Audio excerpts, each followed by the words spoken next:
Welcome everyone to Living an Elevated Existence. I'm Tammy Mastroberte, founder of Elevated Existence and publisher and editorial director of the award-winning Elevated Existence magazine. Joining me today is Karena Virginia. She is the co-author of a brand new book called Essential Kundalini Yoga, an invitation to radiant health, unconditional love, and awakening your energetic potential. She brings 20 years of experience as a certified healer and registered instructor in both Kundalini and Hatha schools of yoga. And before her teaching career, she actually worked in the entertainment industry as an actress and a model. And she has 2 DVDs on Kundalini Yoga as well. One is called Abundance and Miracles with Karena Virginia and The Power of Kundalini Yoga. So please join me in welcoming Karena to our Living an Elevated Existence YouTube. How are you? And congratulations on the book. Thank you, Tammy. I'm good, thank you. How are you? Fantastic. And I was so thrilled to see that you were coming out with a book because I've known you and your work for a while. And I want to ask first, because I think sometimes people are not sure, in terms of, you know, I mentioned in the beginning you're trained in Hatha as well as Kundalini Yoga. Yeah. So Kundalini Yoga does have elements of what people kind of traditionally think of as yoga, but it's also very different. So can you explain a little bit about what it is so that people who maybe aren't overly familiar with it can understand it? Yes. So Kundalini Yoga is known as the yoga of awareness, and it literally awakens the Kundalini energy, which is dormant in our body. The Kundalini energy is that serpent that circles up the spine. It opens and balances all the chakras. While Hatha Yoga works on the chakras, Kundalini Yoga works in a much more accelerated fashion. So things happen really quickly, shifts happen fast. You literally go from one place emotionally to another place emotionally for the better by bringing harmony to the chakra system and getting rid of the getting rid of the locked energy and blocks in the body. So in order to do that, we have a lot of powerful breathing exercises. There's a lot of repetitive motions. There's a lot of mantra, and it can appear very different, and it is different, even though it is based on a lot of the Hatha poses. For someone who's new, for example, if I have a student coming in with blocks and a strap, I go, oh boy, I better, I better let them know what's going on, because some people come in not knowing Kundalini, Mukti, Anyasara, thinking that it's going to still be a Hatha practice, right. And it is very, very different. Yes, absolutely. Is there a goal, would you say, with Kundalini Yoga? Is it really kind of about balancing the energy in the body? Yes, and the goal really is to unlock our dormant energy that keeps us stuck in fear, and to increase our vibration and live our lives to our fullest potential. And the goal is to heal. The goal is to get out of our own way, to have courage to live into our truth, have courage to listen to that calling of truth within us and not repress it. Recognize that we're often pressing down emotions that are creating depression or dis-ease, and to awaken ourselves to that awareness and then release it so that we can live our lives to the fullest. Yes. And one of the things that I always think about when I think about Kundalini Yoga is Kriyas. So, yeah. I know and I want to ask you what it is, but I know that there's Kriyas for a variety of different things, right, and different goals and accomplishments, whether you're looking to increase your intuition or you're looking to do some type of healing or bring in abundance. I mean, there's Kriyas for everything. So can you explain what a Kriya is and what are the components of that? Yes. Okay, so a Kriya is a synergistic series of exercises that are done in a very organized way. They're very specific, and the postures are timed in this synergistic group of exercises. Some Kriyas have 3 exercises in them. Some Kriyas have 15 exercises in them. There's something called Sat Kriya, which is literally 1 exercise, and then Shavasana. But they're all created to have a specific outcome. So as you were saying, yeah, if you want to do a Kriya for prosperity, then you do a Kriya for prosperity. If you want to do a Kriya for healing your liver, there's a healing your liver Kriya. awakening to your fullest potential, getting into the flow. I mean, there's so many. It's just important in order to get the outcome that we are striving for, that we do everything in that specific order. There's also, it's very interesting. If you think of the body like a mudra, in yoga we have mudras, which are different. There's body mudras and hand mudras. And you think of sacred geometry. Putting the body into different postures literally sends energetic messages out. So if you think of your body as a mudra and as an antenna, and then you think of how you are reaching out to another antenna, another vibration. It can be a person, it can be a dream, it can be, the opportunity to find love, it can be the opportunity to find a new career. You're literally placing yourself into these postures with that intention and energetically, just like a radio, or just like how we are discussing this right now through Skype, right? There's antenna versus antenna. There's a communication that takes place. It's quite magical. And years ago, if someone said that we would be able to do this, or someone even said years before that we would have a radio with these two antennas that could communicate, we would say that is impossible. So what the Kriyas do is make the impossible, which is all in the mind because nothing's impossible, right, make the impossible possible. And I like to say that the body becomes like a series of numbers when you're dialing someone. If I want to call you, Tammy, I'm going to take my phone and I'm going to dial your number, right? And I'm going to get you. But if I decide to call my husband at the office, I'm going to go and dial a different number. So if I want to do a Kriya for getting into the flow, I'm going to do a set of body mudras timed with a specific breath.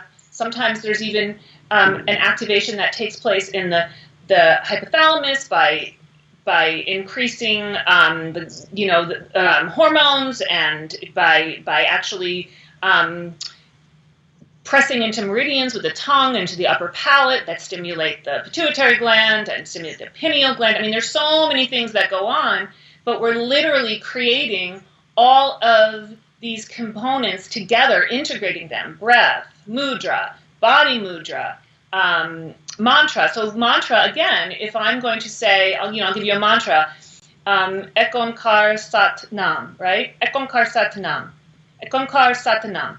There's something going on with my tongue and my upper palate. If I say another mantra, Waheguru, Waheguru, Waheguru, Wahegio, there's something else going on that's taking place in my mouth, which is sending messages, again, to the hypothalamus by activating something in the pituitary gland, the pineal gland. Again, oftentimes we're gazing at our third eye point or we're gazing at the tip of the nose. This is going to activate our intuition by quieting the mind. And it happens physiologically because we are literally massaging the optic nerve in a way that it's not used to massaging. So if we're just kind of staying in the same place and looking the same way throughout life, we're going to be staying in those patterns that are holding us back from the shifts that we are all longing for, because we all want to live into our fullest potentials, and it is possible. Yeah. And is it because you are really involving the mind, the body, and the spirit together, and like you said, kind of dialing into these things, that these shifts happen faster when you're doing this type of work? Yes, and also that you are unlocking blocks in the body, through intentions as well. And there's something else, which is the 10th gate in Kundalini Yoga. We have this opening to the divine. Everybody has it. In Kundalini Yoga, we talk a lot about it because it's where we connect to the divine. Then we also have an 8th chakra in Kundalini Yoga, which is the auric field, the radiant body. And we work a lot in that energy field around us because there literally are imprints, energetic imprints from our ancestors that live in that field that have nothing to do with us. So oftentimes we are purifying that energy field. It's not only about working the physical body, the mind, the breath, and connecting to spirit. It's also recognizing that there is density and energy, molecules, and alive fields that survive around us. Right. And that's why sometimes my daughter, for example, she's doing her Kundalini Yoga teacher training, and she's very young, but she's been doing this her whole life. And so she's in high school, and I can see already, she goes to a mainstream high school, but I can see already that people are drawn to her, and it's because she's got such a radiance as a 15-year-old to be doing a practice where she's really, and she doesn't even recognize it. She's extremely humble, has no idea, but she's doing a practice every morning and then going to school and doing that in life. When we seal our energy field, when we do our practice, we connect with the divine, and then we go out into the world, we look different. It's, beauty is not physical anywhere near as much as it is an energetic love that exudes from us. Yes, that's true. I mean, everybody knows there's certain people that you are just drawn to, and you might not know why. You know what I mean? But that's exactly what you're talking about. Yes. Yeah. So you mentioned breathing techniques, and so I want to talk to you about that too, because there's specific breathing techniques that you go over in the book. You actually have a whole section on it, and whether it's, calming the nervous system or, again, increasing intuition or whatever, goal that you might have, there's different breathing techniques that you can practice. One of them that you talk about is called the segmented breath. And it actually does both of those things and balances the endocrine system. And then another one, I think, is the miracle breath that you talked about. So can you kind of share what those techniques are and what they're useful for? Yeah, absolutely. So when you're working with the segmented breath, you're literally slowing down your nervous system. We live in a fast-paced world, and the sympathetic nervous system is in overdrive constantly. Okay, got the Skype call, need to get in the car, have to pick up my son, have to drive him there, then am I going to make it, and then I have that email, and I forgot about something that I need to do for tomorrow. Yeah. So there is this, and you get it, right? Yes. We all get it. Yes. And so we're working this sympathetic nervous system, and then all of a sudden the adrenal glands shut down, and we are exhausted. And then it's like, do I have a cup of coffee? Oh my gosh, now. So what our goal is to increase the parasympathetic nervous system, so that I'm on Skype with you, I'm breathing, segmented breath, inhaling, holding, and it is all explained in the book, exhaling, holding, and then, okay, I'm going to get in the car, inhaling, holding, okay, my kids are arguing, exhaling, holding out, okay, so my parasympathetic nervous system is starting to activate. And as a mom, I'm not freaking out. I'm going into my breath, right? And many of us have a lot more fear right now in our lives than we have maybe in the past. Right.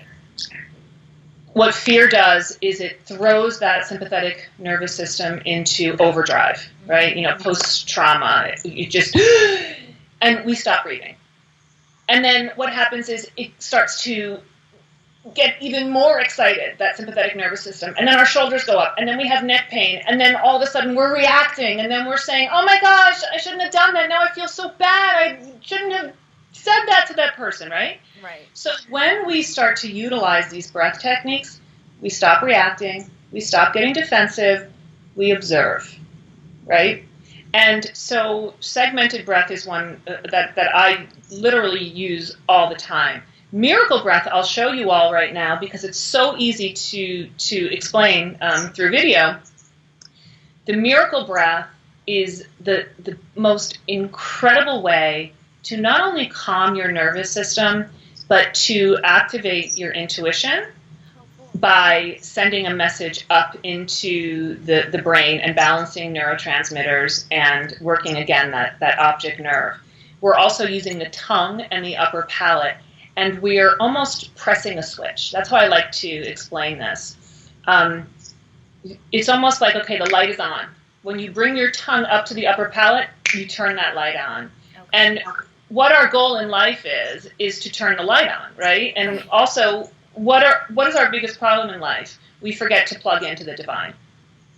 That's our biggest problem. That's true. When we turn the light on and we plug into God or divine or however we want to call this sacred source of infinity and beauty, whenever we do that, we are literally bringing in thousands of angels. We're bringing in this support system.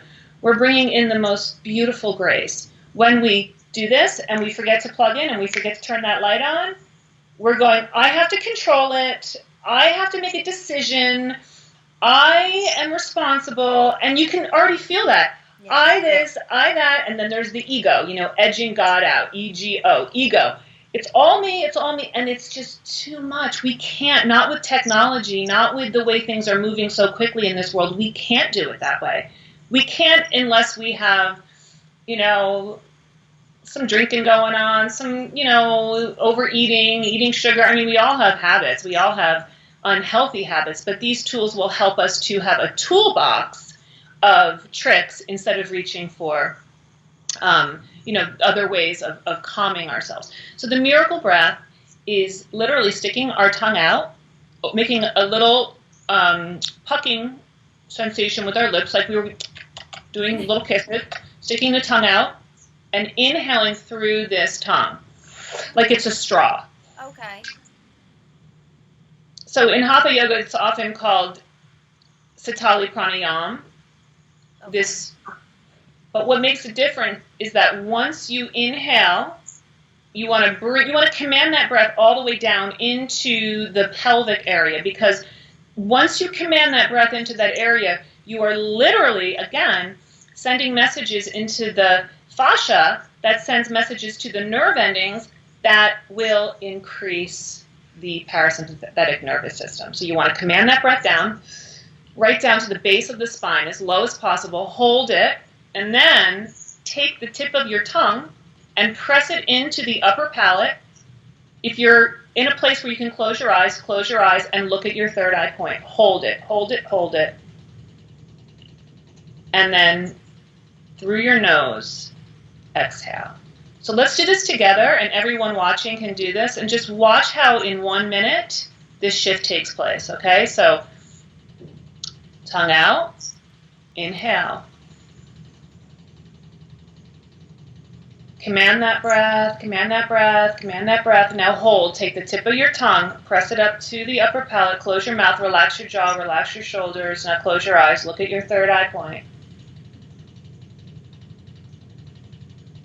Through your nose, very slowly, exhale the breath out.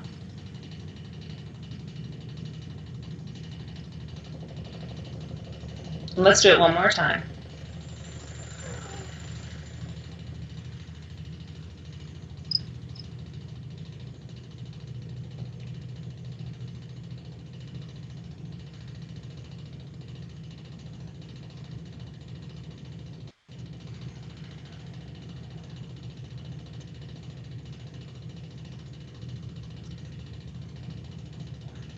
Now just sit for a moment. Just relax your shoulders and just be.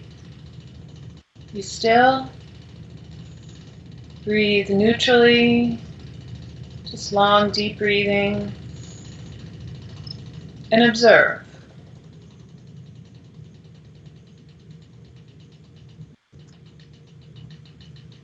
Do you feel different? I do. You know what? I kind of just feel like everything just went, you know what I mean? Like and as I was sitting here observing, I'm thinking to myself, now I'm so relaxed and I have to go back into interview mode. But that was, I mean, that didn't take long at all. So, I mean, that's even something I think that we can do throughout the day, wherever we are. Now, I have a funny story. My husband is quite mainstream, even though he does Kundalini Yoga now. When I started out, and my kids were, before we even got married, I was doing it, but when my kids were little, I used to sit and have my sadhana practice with them, and he would just be like, oh my gosh. And one time we were on a business trip, and I was doing this 40-day meditation, and it was something like, I don't even remember, some kind of, hand motion and some mantra, and I had my earphones in, and I thought that I was in this lounge area where nobody was, and I'm doing this,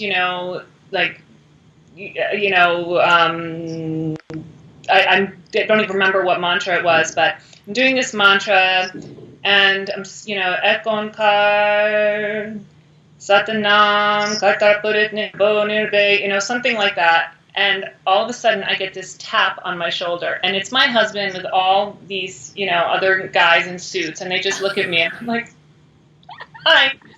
So Oh, that's funny. So I started to learn how to utilize a lot of these techniques without, it being, so, even in an airport, right? I mean, there are times where I'm in an airport and I'm like, I'm, say, going to Europe or something. I'm not going to miss or on an airplane. I've been on an airplane by myself, and I've had people staring at me because I don't realize that I'm chanting so loud.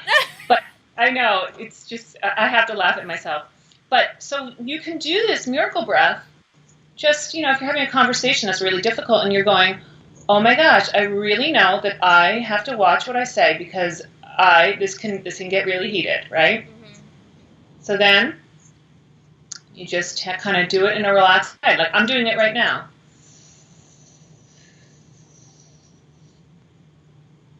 Right. And I kind of have learned how to be like, mm-hmm. And then. Sure. And you have to be really careful. It doesn't look like you're patronizing someone. You have to find the art of it. Right. You get good at it after a while because it almost becomes like your fix. And it changes everything in your life when you start to utilize these tools. Yes, absolutely. I want to ask also about if there's some type of a Kriya or something quickly that you can demonstrate so that people watching this can kind of try it in their own life, maybe if they never have, and see the actual, because like you said, the changes happen quickly. So I want to kind of give something to them that they can use right away. Okay. So in order to do that, can I just move my computer and bring it to the floor so I can get down and show you? Sure. Okay. So I can't see myself. Can you see me right now? Yes. Okay. I'm going to move the computer back. I'm going to show you an exercise that I do every day, which is called stretch pose. And what's amazing about stretch pose is that there's breath of fire, which purifies the blood, speeds up the metabolism, gets everything moving the way we want it to move. And then there's also an engagement of the navel point. And the navel point is right below the belly button. When we engage this navel point and we exercise the core, what happens is we have this strength. And, right, what this time in the world is all about is having a lot of courage and a lot of strength, but having it with grace, right? Right. So when we have this strength in our abdominal area, what happens is we create this platform for the heart. And then the heart has this place to rest. And when the heart can rest securely on something, just like, we want to be in our house when it's raining out, the heart has shelter, right? And it's secure there. And then the heart can open. And this time in the world is all about love. And love is what's going to heal. Love is what's going to heal ourselves and those we love. It's what's going to heal the world. And it is so needed right now. But what we do is we fear. And so we do this. And we don't want to open our hearts. It's very vulnerable. All of us have been hurt. Many of us have been hurt as children. We have, triggers that are known and sometimes unknown. But they create an energy field that, brings us into this posture of, I'm not opening my heart. This is too vulnerable. So again, we work this core area so that we can have a platform for the heart. And then we can really open our heart. And we just send love out to everybody because sending love out to everyone just protects us anyway. I mean, when I say everyone, I mean everyone. You just, no matter what's coming your way, boom, send the love out because then the darks can't come in. Because love and light are frequencies that are so much higher than fear and anger, right? Yes. Okay, so this is stretch pose. Can you see me? Yes. Okay. Can you see my legs? No, I can't see I can't see your legs. Okay. This is too funny. I've never done a Skype call like this before. Yay! No. That's perfect. Welcome to my home. Can you see me now? Yes. And in my jeans, too, because I didn't know we were doing this. But do you like my jeans? Aren't they cute? They have bling. I love bling. Yes. Oh, I have jeans like that, too. I love them. You do? Yes. There's fun. Okay, so you want your heels. You can see my heels, right? Yes. Okay. You want your heels half a foot above the ground. You want your shoulder blades on the ground, but your shoulders up. You tuck your chin. You look at your toes, right? Mm-hmm. Then you reach your hands straight out. You want to reach your fingertips towards the toes, and you begin breath of fire.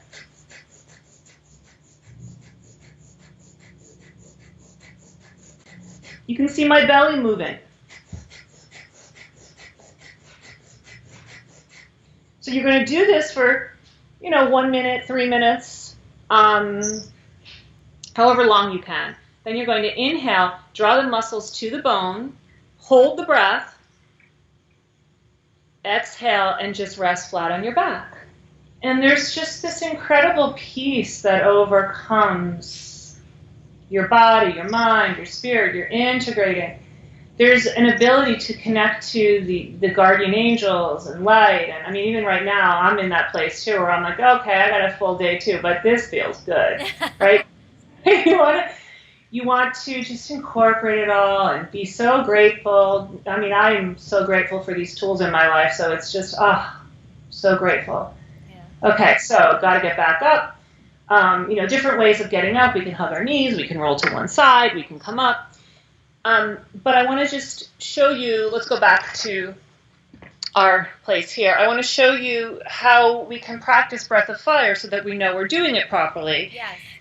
And because if you're doing this and you're not doing the breath of fire, you're not getting the proper exercise. So breath of fire, rapid inhale, rapid exhale, in and out through the nose. When you first start out, sometimes you need to have a tissue. The way that I like to explain this to people who haven't done it before is to imagine that there's a mirror in front of you. Remember when we were little and we used to love to fog up the mirrors and then put our initials in it and we go, yeah. Right? Okay, so you want to go, and then you want to go, like you're foaming, steaming it up, and then inhale, steaming it up. So the inhale happens automatically. Another way you can think of it is, think of a puppy on a really hot day. Right? That panting. Then you close your mouth. Oftentimes with breath of fire, we want to look at the third eye point. In stretch pose, our eyes are open, but if we're sitting and doing breath of fire, we can just have Gyan Mudra and be focusing at the third eye point. Then again, we're activating that calm response, the optic nerve, the hypothalamus is activated through the pituitary gland and pineal gland. And we are really elevating ourselves, right? Yeah. In an incredible way. I mean, even just doing that, it kind of brings me into the ether so fast. I mean, just even right now, I'm going, whoa. Right. That's the beauty of it. And then you want to get your heart rate, just like you want to get your heart rate back after exercising, and you want to be able to be grounded. Yeah. It's the same thing. We go into a very etheric place. Some of us, I do, and then we have to come back, right? Because we can't stay there. If we do stay there, we're going to be losing everything. We're going to be, I'd have an appointment with you at 11 o'clock. I'd be here at 12:15. Be like, I was hanging out with the angels, Right. Oh, sorry, I kept you waiting. But we can't do that, right? So again, you're sticking your tongue out, or you're fogging up that mirror, and then you want to just close your mouth and practice it in and out through the nose.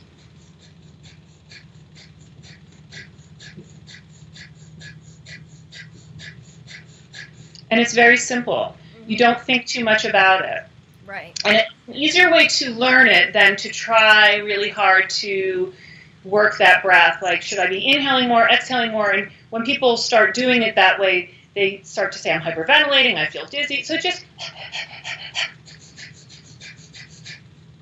right. And that's right there. That's a pranayama exercise right there, breath of fire. Yeah, awesome. Well, I want to say you mentioned like you had this toolbox, and I feel like the book that you created is literally a toolbox. Like these are we just touched on some of the exercises that you have in the book, but I feel like it's a way to learn some of these breathing exercises. To learn, you have Kriyas in there, and different, which is the different exercises and the mantras, and there's chanting, and there's so many different aspects of it. But you break it down. There's pictures of you doing the different things. So my overall question is kind of, how did you envision people using the book when you created it?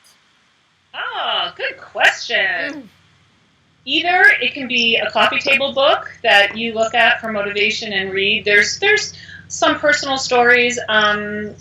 There are many stories about the man Yogi Bhajan who brought Kundalini Yoga over to us.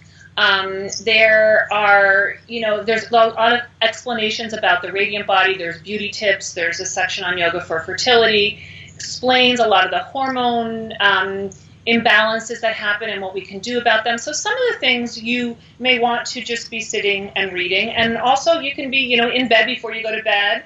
There might be an area where you're saying, this affirmation really makes me feel good. I want to read this. I want to read this section of inspiration. This is really uplifting. I'm going to read the section on gratitude and remember to practice my gratitude so that when I go to sleep, my subconscious mind, we talk a lot about the subconscious mind as well, is purified of those negative thoughts that I don't even realize are there, right? So there's all of that taking place. But then there might be times where you say, okay, I'm ready for my physical practice, and you put the book on the ground and you literally follow the Kriya. Right. And it can be utilized that way as well. Or today I'm going to practice a breathing exercise. So I could have the book right here next to me, and I could be sitting and following through and looking at the picture. Sometimes some of the meditations have two postures, so I might say, okay, for 3 minutes, I do that. Okay, let me just set my timer, and then, okay, I'm done with that. For the next 3 minutes, I do that. Okay, I'll do that, and you've done a practice. Right. So wonderful. Well, can you tell people how they can find out more information about you? Because I know you teach workshops and classes and all that stuff.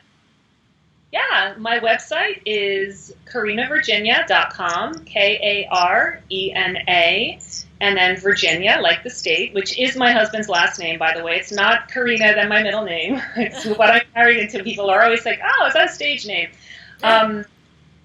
I used to be Karina Ferrari, so a married name, yeah. And not Karena Virginia Ferrari, Karina Gabriella Ferrari.